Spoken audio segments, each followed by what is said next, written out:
Mulheres de Esperança. Olá amiga, mais uma semana que passou e estamos juntas novamente para mais um programa Mulheres de Esperança.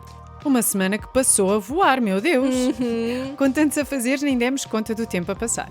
Verdade, Inês. Bem-vinda, querida amiga que nos escutas. É bom estarmos na tua companhia para dar continuidade à nossa série sobre o divórcio. Uma série que está a ser intensa, mas também esclarecedora e importante. Verdade. Concordo contigo, Inês. E tu, querida amiga, como está a ser para ti ouvir sobre este tema? O que impactou-te mais? Partilha connosco as tuas ideias e pensamentos. Gostaríamos muito de te ouvir e saber a tua opinião. Visita as nossas redes sociais, sim, deixa o teu comentário ou envia uma mensagem privada. Se ainda não tiveste a oportunidade de ouvir os episódios anteriores desta série, podes fazê-lo no nosso podcast no Spotify, no Google Podcast ou no twr360.org ou ainda através do YouTube. Aprender, orar, ouvir, crescer e dar. RTM Mulheres de Esperança. Hoje vamos falar sobre o pós-divórcio. Já abordámos a importância de falar sobre o divórcio, sobre como lidar com as emoções, sobre como comunicar aos filhos e hoje queremos dar algumas dicas sobre como recuperar após este processo. Relembramos que o divórcio geralmente é um processo difícil para toda a família. Um psicólogo pode ajudar a decidir se o divórcio é a melhor opção, a lidar com uma situação de divórcio e também a recuperar dela. A mediação de um psicólogo ou psicóloga pode ajudar na negociação do divórcio e na relação entre os ex-cônjuges e para o bem-estar dos filhos quando existem. A mediação é diferente da psicoterapia ou terapia de casal e tem como objetivo chegar a um acordo sobre as responsabilidades parentais e financeiras associadas ao divórcio, assegurando a manutenção de uma boa relação e comunicação no processo de negociação entre todas as partes envolvidas. Também em contexto de terapia de casal ou familiar, a ajuda de um psicólogo pode ser benéfica para o bem-estar emocional, na relação entre o casal e nas necessidades das crianças que possam estar envolvidas. Pode também ser de ajuda a tomar e a coordenar decisões com o mínimo de conflito, que é o que se quer. Sim. Neste sentido, a terapia de casal pode acontecer previamente, durante ou após o divórcio. Embora falar possa ser a última coisa que acontece ou que apetece, numa situação de divórcio, a comunicação e a cooperação tornam este processo menos doloroso para todos os envolvidos, acreditem. É interessante perceber como os psicólogos podem intervir de várias formas neste processo e também vamos falar da intervenção com crianças e jovens de famílias que passam por processos de divórcio. É uma realidade cada vez mais frequente e necessária. No que diz respeito aos filhos, os psicólogos podem ajudá-los a compreender o divórcio e as suas consequências, a afastarem-se da crise interparental e a retomar as suas atividades habituais, a lidar com a perda, a raiva, a culpa e outros sentimentos e emoções, a aceitar o divórcio e a sentir esperança e confiança nos seus próprios relacionamentos. Mesmo muito importante tudo o que acabámos de referir. Que cessem de vez os estigmas em relação à ajuda e procura de psicólogos e psiquiatras. Chega! Sim. Como já referimos hoje e nos episódios anteriores também, o divórcio envolve processos legais e emocionais muito desgastantes. Pode até fazer-nos pensar quem sou eu depois do divórcio, o que significa que implica até uma reorganização da própria identidade. Corretíssimo, Inês. Criar uma vida emocional e financeira independente do nosso ex-marido pode ser desafiante e ter impacto na nossa saúde psicológica. Podemos tornar-nos muito autocríticas e agravar os sentimentos negativos que o processo desencadeia. Por exemplo, a culpa foi minha, podia ter agido de forma diferente, não sou bom ou boa o suficiente. Ter autocompaixão é importante e significa que sentimos empatia por nós mesmas, que compreendemos as decisões que tomamos e aceitamos a experiência pela qual estamos a passar. O autocuidado é ainda mais importante no pós-divórcio, que corresponde a um período de maior intensidade emocional, mudanças rápidas e alguma conflitualidade. Muitas pessoas relatam que passam a alimentar-se de forma menos saudável, a ser mais sedentárias e a ter problemas de sono. Por isso, investir em ações que protegem a nossa saúde, física e psicológica, e o nosso bem-estar é fundamental.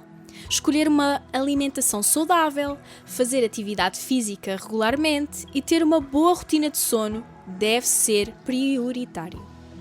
Miriam, igualmente importante é cultivar novas relações. Frequentemente sentimos que, com o divórcio, perdemos parte da nossa rede de apoio. Os familiares ou os amigos. É importante fazer um esforço para conhecer pessoas novas e alargar essa nossa rede de apoio social. Sónia, tenho algumas dúvidas relativamente à coparentalidade. Podes dar algumas dicas? Claro, a Ordem dos Psicólogos também nos ajuda com essa parte. É possível para ambos os progenitores manter um papel ativo na vida dos filhos, que se chama a coparentalidade, adequando a forma como comunicam um com o outro e reformulando a sua relação. Alguns princípios podem ajudar a manter uma boa relação parental com o outro progenitor e, dessa forma, o bem-estar dos filhos. Por exemplo, centrar a relação com o outro progenitor nos filhos em comum, ou seja, basear a relação no desejo mútuo de garantir que os filhos cresçam felizes e se adaptem o melhor possível às alterações das suas vidas.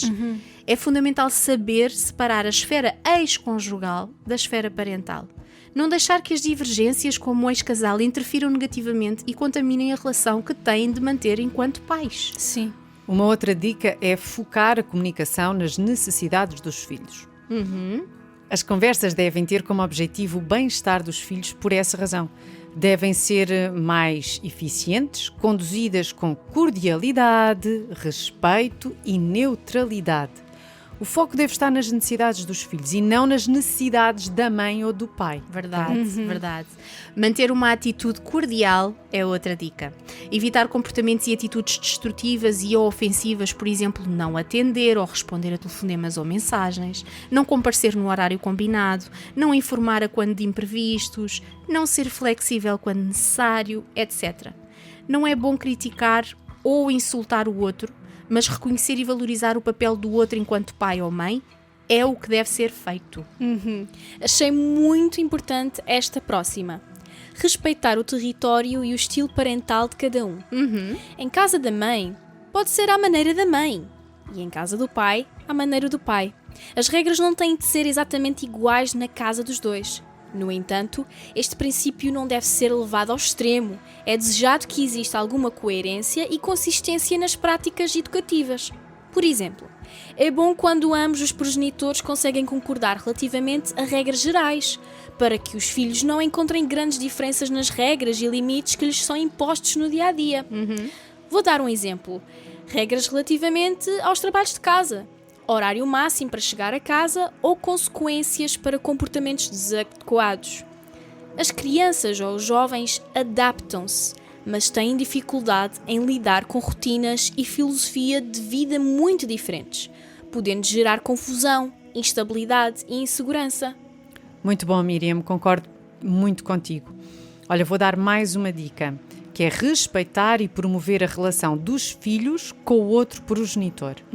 É importante investir nos nossos filhos em vez de investir na investigação da relação que os nossos filhos mantêm com o outro progenitor. Ok? É essencial não denegrir a imagem do outro à frente da criança ou do jovem, tendo em atenção que comunicamos de forma verbal e direta, mas também de forma não verbal e indireta. É que um gesto pode valer mais do que 1000 palavras. Grande e eles ditado. percebem. É verdade. Sim. É verdade. De igual forma, os filhos nunca devem ser colocados no papel de juízes ou decisores. Por exemplo, com quem queres ir este fim de semana? Com o pai ou com a mãe? É? Bom exemplo, Sim, exemplo. Não devem ser programadas atividades que obriguem a criança a escolher entre essas e a ida para casa do outro progenitor. Nunca devemos anular a presença do pai na vida da criança ou do jovem. Devemos sim, do pai ou da mãe, né? Permitir e estimular que a criança ou o jovem fale e partilhe a sua vida livremente, sem se preocupar em esconder ou anular a presença do pai quando está com a mãe e vice-versa. Verdade. Portanto, o acesso dos filhos ao outro progenitor nunca deve ser restringido, permitido que falem com o pai sempre que quiserem, desde que não exista uma outra contraindicação, né, por parte dos serviços especializados, Certo. quer dizer, há casos e casos. Não há como competir pelo amor dos filhos. Ambos os progenitores têm um papel fundamental e insubstituível. RTM Mulheres de Esperança. Conteúdo áudio, dicas de vida, motivos de oração e crescimento pessoal. Encontre a esperança hoje. Estamos na última parte do nosso programa desta semana e gostava de lembrar que o divórcio é uma coisa muito séria e que deve ser evitada sempre que possível. É nisto que queremos. Podemos ver na Bíblia que o casamento é algo criado por Deus. Podemos ainda ler na Bíblia que o casamento não deve ser desfeito pela vontade humana. E podemos ler também que Deus apenas permite o divórcio por causa da dureza do coração humano. Não porque fazia parte do seu plano inicial. O casamento é um compromisso sério, abençoado por Deus.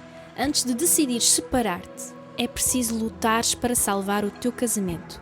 A Bíblia permite a separação por motivos graves, como o adultério. No entanto, a melhor solução é sempre o arrependimento e o perdão, que levam à reconciliação. Por causa da dureza do coração das pessoas, isso nem sempre acontece, infelizmente. Por isso, Deus permitiu o divórcio, para nos livrar de situações de muito sofrimento. O casamento é sagrado e exige responsabilidade e compromisso. Vai haver divergências e problemas, como também dissemos à Miriam, mas o casal tem de aprender a lidar com isso de forma saudável, em vez de colocar logo a separação como a hipótese, como se fosse uma fuga ou um escape. Sem dúvida. As leis sobre o casamento, a separação e o divórcio na Bíblia são exigentes, porque visam proteger os mais vulneráveis.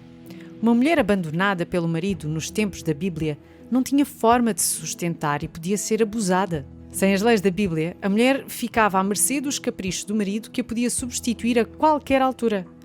A Bíblia ensina-nos a tratar os outros, especialmente o cônjuge, como pessoas importantes, com valor e não como descartáveis. Eu aprendi tanto hoje, amigas.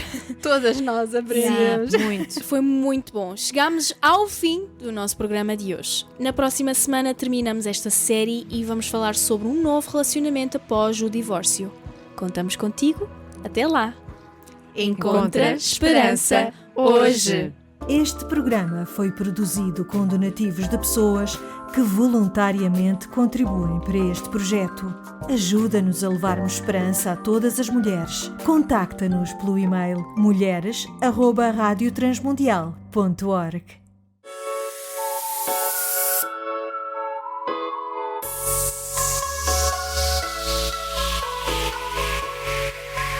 Mulheres de Esperança.